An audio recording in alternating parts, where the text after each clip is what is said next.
Assalamualaikum warahmatullahi wabarakatuh. My name is Monika.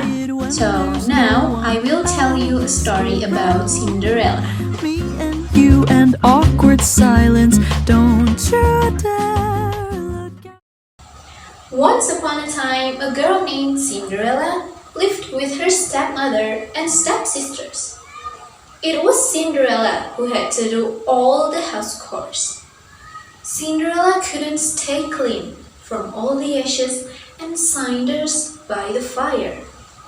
So that's why they called her Cinderella. One day, a big news was announced in their village. The prince was looking for a bride, and everyone in the kingdom was invited. The stepsisters were wild with the joy. They would wear their most beautiful gowns. Now, Cinderella had extra work to do. She had to sew 2 fabulous gowns for their stepsisters in the latest fashion. "Hey, faster!" shouted the stepsisters.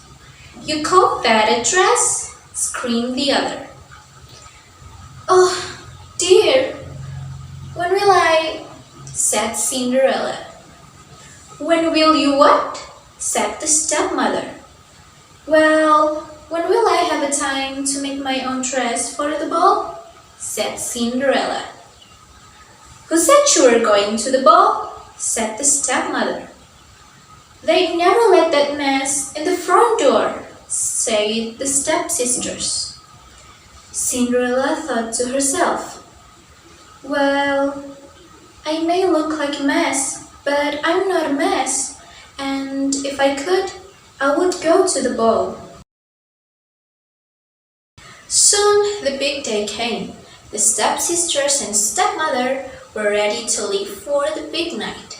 A fine carriage arrived to pick them up. "Goodbye, have a good time," called Cinderella, but they didn't turn to respond. The carriage door shut, and off they were in a cloud of dust. "Oh, if only there's a way for me to go to the ball too," groaned Cinderella. Then, poof! All of a sudden, in front of her stood a fairy. "You called?" said the fairy godmother. "Well, I did, but who are you?" said Cinderella. "I'm your fairy godmother, of course. I know what you wish, and I have come to grant it," said fairy godmother. "But my wish is impossible." Excuse me? Didn't I just show up out of a thin air? "Well, I suppose you did," said Cinderella. "Then let me be the one who said possible or not," said the fairy godmother. "Well, all right," said Cinderella. She looked down at her dirty clothes. "But look at me. I cannot go to the ball. Even if I had something nice to wear, I would have no way to get there," said Cinderella. "Dear me, all of that is possible," said the fairy godmother. She tapped her wand on Cinderella's head.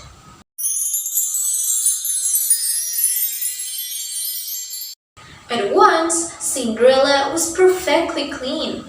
She was dressed in a beautiful blue gown. "Wow, this is amazing," said Cinderella. "Who said I was done?" said the fairy godmother. She then tapped her wand again, and then poof! A beautiful carriage came to be, with a driver and 4 white horses.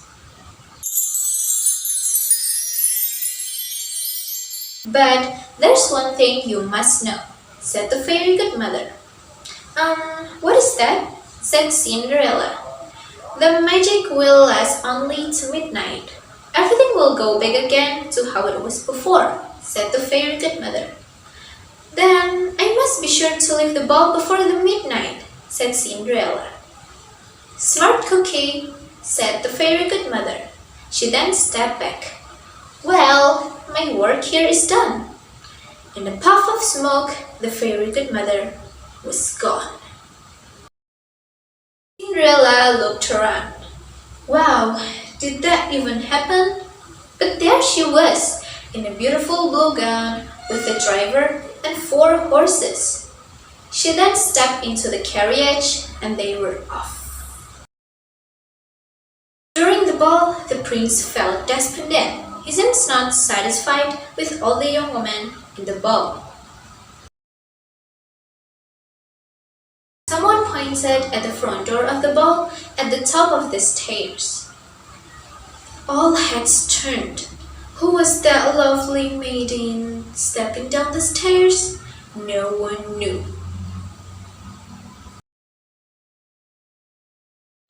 Wow, there's something about that young lady.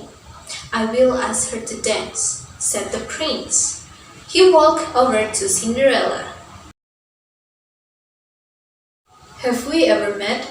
Said the prince. Oh, I am pleased to meet you now, said Cinderella. I feel as if I know you, but of course that is impossible, said the prince. Well, many things are possible if you wish them to be true, said the Cinderella. Do you really believe that? Said the prince. I know it, said Cinderella. The prince felt alive in his heart.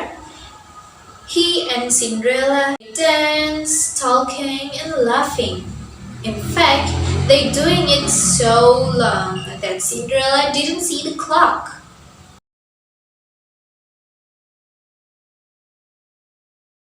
He picked up her glass slipper and dashed out the door to follow her. But he couldn't see her anywhere. I will find her, and when I do, I will ask her to be my bride. From village to village, from cottage to cottage, went the prince. One young woman after another tried to fit her foot inside the glass slipper, but no one couldn't fit in. He asked if they had the other glass slipper, but no one did. At last, the prince came to Cinderella's cottage. The stepsister tried to fit her foot inside the glass slipper, but they couldn't fit in, and neither of them had the other glass slipper. Are there any other young women in this house? If there's not, I will take my leave, said the prince. Maybe there's one more, said Cinderella. Cinderella stepped up to him.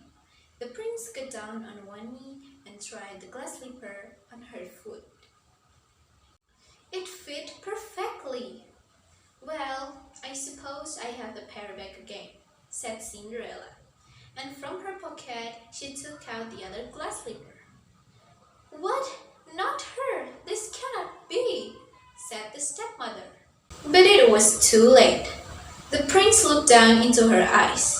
He knew that this young woman was the very same one he had met and danced with, and loved talking to. He didn't see the cinders in her hair or the ashes on her face. I have found you, said the prince. And I have found you too, said Cinderella.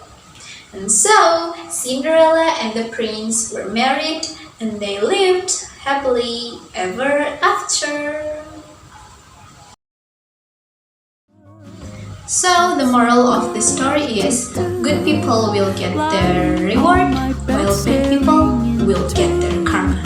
So you have to always be kind to everyone. That's all for me.